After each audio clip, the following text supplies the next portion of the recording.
नमस्ते।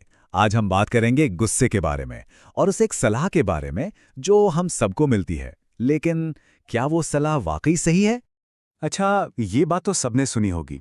गुस्से को अंदर मत रखो, सब बाहर निकाल दो और हल्का महसूस करो। सुनने में कितना सही लगता है ना? और हम में से कई लोगों ने ये किया भी होगा। पर सवाल ये है कि क्या ये वाकई काम करता है? तो सवाल यही है, क्या गुस्सा निकालने से वो सच में खत्म हो जाता है? या कहीं हम अनजाने में गुस्से की आग को और भड़का तो नहीं रहे? चलिए आज इसी बात को समझते हैं। तो चलिए, सबसे पहले इसी आम धारणा की बात करते हैं।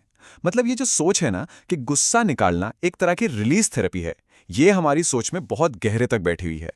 हाँ, कई लोग ऐसा मानते हैं कि चिल्लाने से या मान लीजिए किसी पंचिंग बैग पर जोर जोर से मुक्के मारने से सारा गुस्सा बाहर निकल जाता है और मन एकदम शांत हो जाता है।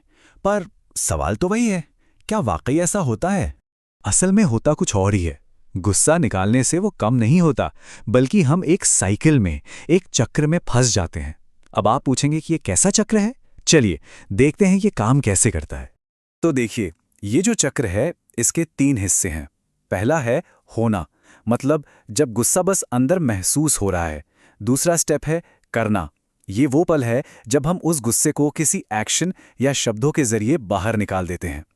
और फिर आता है तीसरा और सबसे खतरनाक हिस्सा, बनना, यानी बार बार गुस्सा करते करते वो हमारा स्वभाव ही बन जाता है। तो यहाँ जो सबसे जरूरी बात समझने की है वो ये है कि जब भी हम गुस्से पर अमल करते हैं, यानी डूइंग वाले स्टेप पर आते हैं, तो हम अनजाने में अपने गुस्सैल स्वभाव को, यानी बिकमिंग को और मजबूत बना रहे होते हैं। हर बार गुस्सा करने से ये आदत और भी ज्यादा पक्की होती जाती है। और इसका मतलब बहुत सीधा है।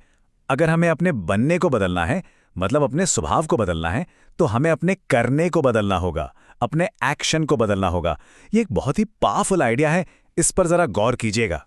अच्छा, अब जरा ये देखते हैं कि इस पूरे गुस्से के साइकिल का हमारे रिश्तों पर क्या असर पड़ता है।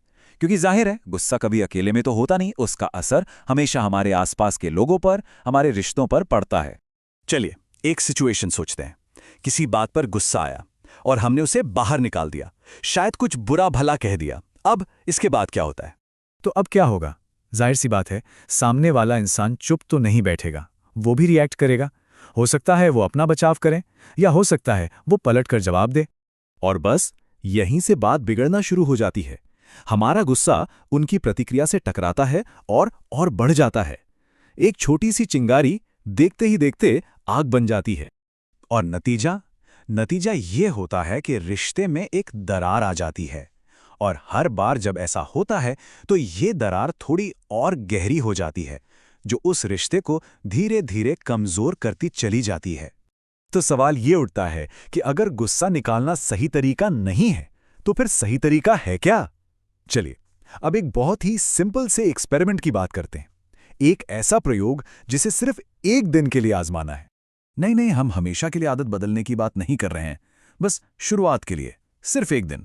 ये एक्सपेरिमेंट इतना आसान है कि इसे कोई भी ट्राई कर सकता है।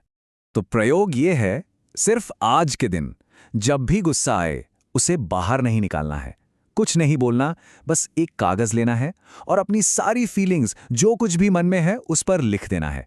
और फिर उस कागज को फाड़कर फेंक देना है। बस इतना ही करना है। अब मन में यह सवाल जरूर आ रहा होगा कि अच्छा ठीक है, गुस्सा बाहर नहीं निकालेंगे तो फिर अंदर क्या होगा? ये बहुत जरूरी सवाल है। चलिए देखते हैं कि इस दौरान मन में क्या क्या चल सकता है। तो क्या होगा जब गुस्से को अंदर ही रखा जाएगा? क्या कोई तूफान आ जाएगा अंदर? क्या सब कुछ फट पड़ेगा?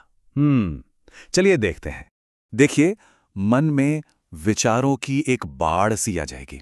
उसने ऐसा बोला कैसे? ये तो बिल्कुल गलत है, मुझे कुछ कहना चाहिए था, आखिर कब तक चुप रहा जाए? इस तरह के बहुत सारे विचार मन में दौड़ेंगे और ये बिल्कुल नॉर्मल है।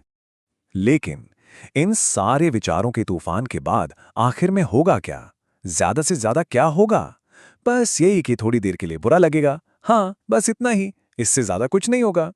तो अब आखिरी सवाल खुद से पूछने वाला है, क्या एक पुरानी नुकसान पहुंचाने वाली आदत को तोड़ने के लिए ये थोड़ी देर की बेचैनी या बुरा महसूस करना एक बहुत छोटी सी कीमत नहीं है? इस पर सोचिएगा जरूर।